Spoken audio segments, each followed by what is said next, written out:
च्या बांधवाला सांभाळा हे सगळं बोलल्यानंतर आम्ही अतिशय भावनिक झालतो।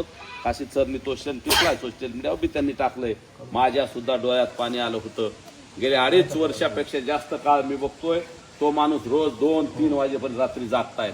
आम्ही सुद्धा आमच्या परीनं छोटा मोठा आमचं योगदान द्यायचा प्रयत्न करतोय, परंतु मनोज दादांना अनेक संकटाला तोंड द्यावं लागतंय। तुम्ही आम्ही एकमेकाला सांगू शकतो, तुम्ही आज सांगितल्या तुमच्या व्यथा काय आहेत, परंतु त्या माणसाने कुणाला सांगायच्या व्यथा? त्या माणसाच्या कुटुंबापर्यंत आपले काही विरोधक गेले, त्या माणसाच्या जीवाच्या सुपाऱ्या दिल्या, त्या माणसाला बदनाम करण्याचं षडयंत्र सोशल मीडियावर सुरू आहे। याबाबत तुम्ही आम्ही काही करणार आहोत की नाही, तुम्हा आम्हाला याबद्दल काही वाटतंय का नाही, याचा विचार करण्याची वेळ आज आली। बांधवांनो, तुम्हा आम्हाला आत्मपरीक्षण करावं लागेल, चिंतन करावं लागेल, मनन करावं लागेल आणि एक ठोस कृती कार्यक्रम काशीद सर आपल्याला उभा करावा लागेल। नसता येणाऱ्या काळात आज मनोज दादाला डॅमेज करायचं चाललंय, आज मला डॅमेज करायचं चाललंय, आज इथं असणाऱ्या आमच्या 5-10 लोकांना डॅमेज करायचा प्रयत्न आहे। महाराष्ट्रात जे टॉपला मराठा समाजाचे 400-500, 1000-2000 लोक जे क्रीम लोक काम करतायत ना सातत्याने, स्वतःचा प्रपंच सोडून त्या सगळ्या लोकांना कोणत्या ना कोणत्या कारणाने बदनाम करायचं। मग कुणाला कुठल्या तरी चुकीचे आरोप करायचे, कुणाला महिलेचे आरोप करायचे, कुणाचे फोटो एडिट करून, मनोज दादाचे फोटो एडिट करून महिलांसोबत आणि काही लोकांसोबत दाखवायचे, काहीतरी अजून विडंबनात्मक करायचं, काही गोष्टी सांगायला सुद्धा लाज वाटेल अशा पद्धतीचे सोशल मीडियावरून विडंबन चालू आहे। याला तुम्ही आम्ही उत्तर देणार आहोत की नाही? नुसतेच आपण मोबाईल वापरतोय, प्रत्येकाकडे 1-1, 2-2 मोबाईल आहे, परंतु त्याचा वापर आपण आपल्या समाजासाठी करणार आहोत की नाही, हा माझा तुम्हाला प्रश्न आहे। आणि जर हे करत असू तर आपण बघा, काशीद सरनी एखादी पोस्ट टाकली, ह्यांनी एखादी पोस्ट टाकली, मस्के पाटलांनी टाकली किंवा किरण भाईंनी टाकली, नरनाळे पाटलांनी टाकली, सगळेच टाकतात। आता बापूसाहेब बी टाकतेत, हे बी टाकतात, ते नरनाळे पाटील बी टाकतात, आपले किरण भाया टाकतोय, हे अच्युतराव टाकते, ते आमचे सरपंच टाकतात बागलाने, पुन्हा बापूसाहेब बी टाकतात। आता कोण नाही टाकीत, तुम्ही सगळे सोशल मीडिया वापरतो, पण त्याच्यावर बघा प्रत्येक पोस्टवर आम्ही कुणी टाकली म्हणून की त्याच्यावर काही इंग्रजाच्या अवलाद येतात की त्याच्यावर शेण खायला सुरू करतात, नको त्या पद्धतीचं बोलतात, घाण शिव्या देतात, कुटुंबापर्यंत जात आहेत। परंतु तुम्ही आम्ही हे बघतोय नुसतं, आज आम्ही कुणी मनोज दादा, आम्ही इथं असणारे नसणारे जे कुणी काम करते आज आम्ही जात्यात आहेत, परंतु बांधवांनो राहिलेला सगळा मराठा समाज सुद्धा सुपात आहे। आज आम्हाला बदनाम करून या चळवळीतून बाजूला काढायचंय काही लोकांना मनोज दादांनी हे समाजाचं काम केलं नाही पाहिजे, जिथं अन्याय होतो तिथं गेलं नाही पाहिजे, हे षडयंत्र चालू आहे। या मराठाला समाजाला प्रतिष्ठा मिळवून देण्यात मनोज दादांचा सगळ्यात सिंहाचा वाटा आहे, म्हणून त्यांना बदनाम करायचं, त्यांना असं त्रास द्यायचा, एवढा त्रास द्यायचा की त्यांनी डोक्याला वैतागून, डोक्याला एवढं टेन्शन द्यायचं की त्यांनी हे सगळं सोडून बाजूला जावं, अशी परिस्थिती निर्माण करायचं एक षडयंत्र चालू आहे। हेच षडयंत्र उद्या माझ्याबद्दल होणार आहे, तुमच्याबद्दल होणार आहे, यांच्याबद्दल होणार आहे, इथल्या प्रत्येक मराठ्याबद्दल होणार आहे। आणि हे केलं तर मग आपली चळवळ कोण चालवणार आहे, समाजाचं काम कोण करणार आहे? एकतर राजकीय पक्षात आणि सगळ्या वेगळ्या ठिकाणी लाभासाठी लोक काम करत असतात, परंतु चळवळीत काम करत असताना स्वतःच्या घरातले पैसे घालून स्वतःच्या कुटुंबावरती तुळशीपत्र ठेवून काम करावं लागतंय। हे काम करायला कुणी पुन्हा येणार नाही। आणि एकदा हे संपलं की काही लोकांना वाटतंय पुन्हा आम्ही जिल्हा ताब्यात घेऊ, पुन्हा राज्य ताब्यात घेऊ, आणि मग माणसं मारायला कुणी मोकळे राहतील, कुणी अजून चुकीचे कामं करायला मोकळे राहतील। परंतु या महाराष्ट्रात जोपर्यंत मनोज दादा आहेत आणि जोपर्यंत तुमच्या आमच्यासारखे लढणारे कार्यकर्ते जिवंत आहेत ना, या मराठा समाजाच्याकडं कुणी वाकडा डोळा सुद्धा करून बघणार नाही। स्वर्गीय संतोष अण्णांना मारल्यानंतर मराठा समाजाने जी एकी दाखवली आणि मनोज दादांनी लढा सुरू केल्यानंतर आंतरवलीतल्या माय मावल्यांचं आणि माझ्या ज्येष्ठ बांधवांचं रक्त सांडल्यानंतर जी मराठ्यांनी एकी दाखवली ना, तिथून पुढं आतापर्यंत मराठा समाज एक झाला, एक होता आणि एक राहणार आहे। परंतु बांधवांनो, आपण थोडंसं काही मिळालं लगेच ढिल्लं पडतो।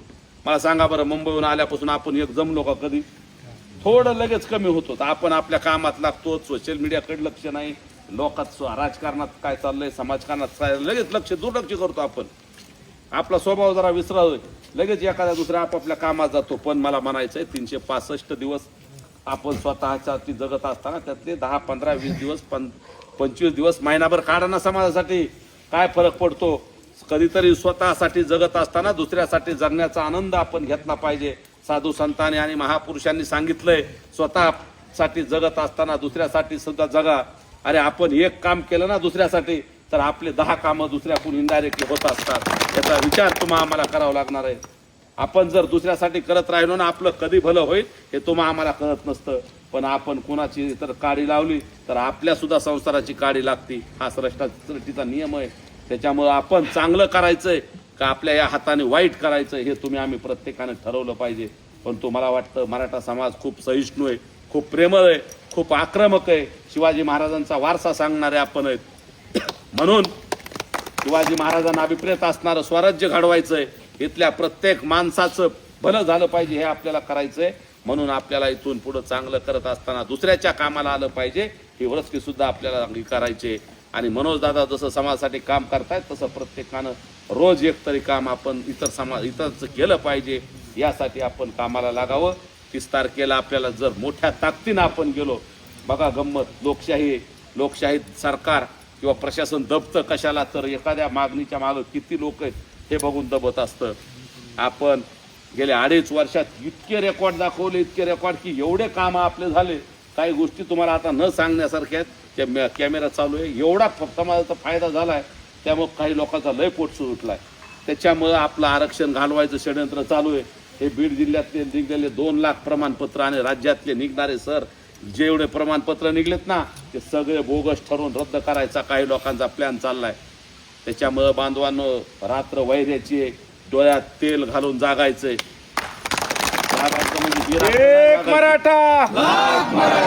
आपल्याला प्रत्येक गोष्टीवर बारकाईने लक्ष ठेवायचंय. जिथं अन्याय होईल तिथं आपल्याला धावून जायचंय. जर इथं नेकनूरला गिदवा मांजरसुंब्याला बीडला गलसंबरला काही होत असेल तर तिथं प्रत्येकानं आपण लक्ष दिलं पाहिजे. नसता किंवा आपल्यात भांडण्यात आणि एकमेकांचे पाय ओढण्यात आपली वेळ जाण्यापेक्षा आपल्या समाजासाठी आणि आपल्या बांधवांसाठी कसं लढता येईल. आपल्या ज्या 2 लाख प्रमाणपत्र मिळाले त्याच्या व्हॅलिडिटी कशा होतील, अनेक राहिलेल्या बांधवाचे प्रमाणपत्र कसे मिळतील यासाठी आपल्याला लक्ष द्यायचंय. आणि शेवटच्या मराठ्याला प्रमाणपत्र मिळवायचंय.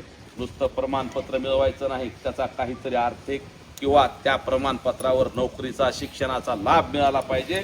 आणि माझ्या येणाऱ्या पिढीतल्या आपल्या तुमच्या माझ्या मुलाबाळांचं भवितव्य आपल्याला उज्ज्वल करायचंय. यासाठी आपल्याला काम करायचे आणि त्याचसाठी मनोजदादांनी तो लढा उभारलाय. 8, 9, 10 उपोषण, 10वं उपोषण हे त्यांच्या जीवाला दगाफटका होऊ शकतो, त्यांचा जीव सुद्धा जाऊ शकतो. तरी त्यांनी त्यांच्या जीवाची पर्वा नाही केली. एकीकडे त्यांचं कुटुंब आणि त्यांचा जीव त्यांनी दावावर लावलंय आणि दुसरीकडे समाज आहे आणि समाजाचे सगळे लेकरं आहेत. व्हॅलिडिटीवर अनेक काढल्यात. अनेक अण्णासाहेब पाटील महामंडळाचा परतावा काढलाय. प्रमाणपत्र रखडलेत. सारथीच्या योजना बंद केल्या जात आहेत. हे कशामुळे घडतंय तर आम्ही थोडं गाफील राहिलोत. आता सगळं मिळालंय. मुंबईहून आलोत, विजय उत्सव साजरा केला आणि लगेच आपण शांत झालोत. त्याच्यामुळे हे होतंय. म्हणून आपल्याला पुन्हा लढावं लागणार आहे. आपला इतिहास आहे शिवाजी महाराजांपासून आपली जमात लढणारी आणि अनेक काळा 2-2, 4-4 वर्षाच्या GR वर आरक्षण मिळालं ते फायदे घेत आहेत. परंतु आम्हाला संघर्ष करावा लागणार आहे. आपला संघर्ष आपल्या 5वीला पुजलाय आणि त्याच्यामुळं कितीही काही केलं आपण संघर्षात थोडं कमी पडलो की लगेच काही चांडा चौकटी काही लोक जे आपल्यावर जळणार आहेत ते लगेच आपले प्रमाणपत्र रद्द करा म्हणतायत, व्हॅलिडिटी देऊ नका म्हणतायत. प्रशासनात अधिकारी कमी आहेत, आपले सत्तेत आपण नाही. मग या सगळ्या गोष्टीमुळे आपले प्रमाणपत्र द्यायला आणि व्हॅलिडिटी द्यायला वेळ होतोय. म्हणून आपल्याला जनमताचा रेटा कायम ठेवायचा आहे. जोपर्यंत शेवटच्या मराठ्याला प्रमाणपत्र मिळत नाही आणि शेवटच्या मराठ्याची व्हॅलिडिटी मिळत नाही आणि त्यातून घरकुलापासून ते नोकरीपर्यंतचा सगळे लाभ इथल्या प्रत्येक मराठ्याला मिळत नाहीत तोपर्यंत आपल्याला हा लढा चालू ठेवायचा आहे हे सांगायला मी आलोय. आणि म्हणून मनोजदादा उद्याच्या 30 तारखेला तिथं बसत असताना त्यांचं जास्त दिवस उपोषण चालू देणं हे त्यांच्या जीवासाठी धोक्याचं आहे. आणि एकदा जर मनोजदादाच्या जीवाला काय झालं आणि तो माणूस आपल्यात नसला तर ती कल्पना करा की आंदोलनाच्या अगोदर बघा कितीतरी लोकांना आपल्या केज, परळी, पाटोदा, शिरूर इकडं अनेक लोकांवर काय काय झालं आणि काय काय नाही मी बोलण्यापेक्षा तुम्हाला सगळ्याला माहीत आहे. त्याच्यामुळं आपल्या लोकांची जर समाजाची जी आज वज्रमूठ झाली, समाज जे प्रतिष्ठा वाढली ती मनोजदादामुळे वाढली. त्यामुळे त्यांचा जीव तुमच्या आमच्यासाठी सांभाळणं गरजेचं आहे. म्हणून उद्याच्या 30 तारखेला इतक्या प्रचंड ताकदीनं आपल्याला यायचंय, इतक्या प्रचंड ताकदीने यायचंय की आंतरवलीच्या 20-25 किलोमीटर परिसरात मराठ्यांच्या गर्दीचा महापूर आला पाहिजे. या ताकदीनं तिथं यायचंय आणि मला विश्वास आहे तुम्ही सगळे याल. मग कुणी गाड्या देतंय का, कुणी जेवायला घालतंय का, कुणी पेट्रोल देतंय का, कुणी डिझेल देतंय का, याची वाट आपण बघणार नाही. तर मिळेल त्या साधनानं पावसापासून उन्हापासून संरक्षण करत पाण्यासह सगळ्या सुविधा आपापल्या घेऊन आपल्याला तिथं यायचंय. आणि तुम्ही याल ही अपेक्षा व्यक्त करतो. कारण कळसंबर असेल, हा बालाघाट आहे, हे आकाशीचं तुम्हाला बीडच्या सगळ्याला सांगतो, हे लय जागृत लोक आहेत आमचे.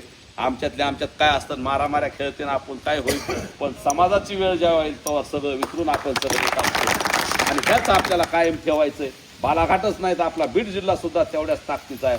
अरे सगळ्या महाराष्ट्रापेक्षा बीड जिल्ह्यानं थोडं कणभर काम जास्त केलं तर महाराष्ट्रातल्या मराठवाड्यातल्या सगळ्या जिल्ह्यातले प्रमाणपत्र एकीकड आणि माझ्या बीड जिल्ह्यातले प्रमाणपत्र एकीकड. 2 लाख आकडा मिळाला. 2 लाख कुणालाच कोणत्याच जिल्ह्याला जमलं नाही, ते तुम्ही आम्ही करून दाखविले. म्हणून आता या 2 लाख लोकांची जबाबदारी तुम्हा आम्हाला सगळ्या 2 लाख प्रमाणपत्र मिळवणाऱ्या बांधवापर्यंत जायचंय आणि त्यांना सांगायचंय तुमचं भलं झालंय. राहिलेल्या लोकांचं भलं करायसाठी तिथं तुम्ही अंतर्भूत यायचंय. आणि पुढच्या 30 तारखेला हे 2 लाख लोक आले पाहिजे. यासाठी माझ्यासह तुम्ही आम्ही प्रत्येकाने त्या सगळ्या प्रमाणपत्र धारकांना त्यांना संपर्क करायचा आहे. मी SDM ला फोन केलाय, त्यांचे नाव आणि नंबर आम्ही मागवलेत. त्या प्रत्येकाला बोलवणार आहोत आम्ही फोन करून आणि ते सगळेजण तिथं आले पाहिजेत. तसेच जे चळवळीत आहेत, ज्याला SCBCचा फायदा मिळाला आहे, ज्यांना आणखीन कुणी राजकारणात आहे, ज्याची परिस्थिती बरी आहे, त्या सगळ्यांनी सुद्धा आलं पाहिजे. तन मन धनाने थोडीशी सगळं हाताने मदत बी केली पाहिजे आणि ताकदीनं तिथं आलं पाहिजे एवढी विनंती करतो. आणि उशीर झाला असल्यामुळे इथं थांबतो. धन्यवाद.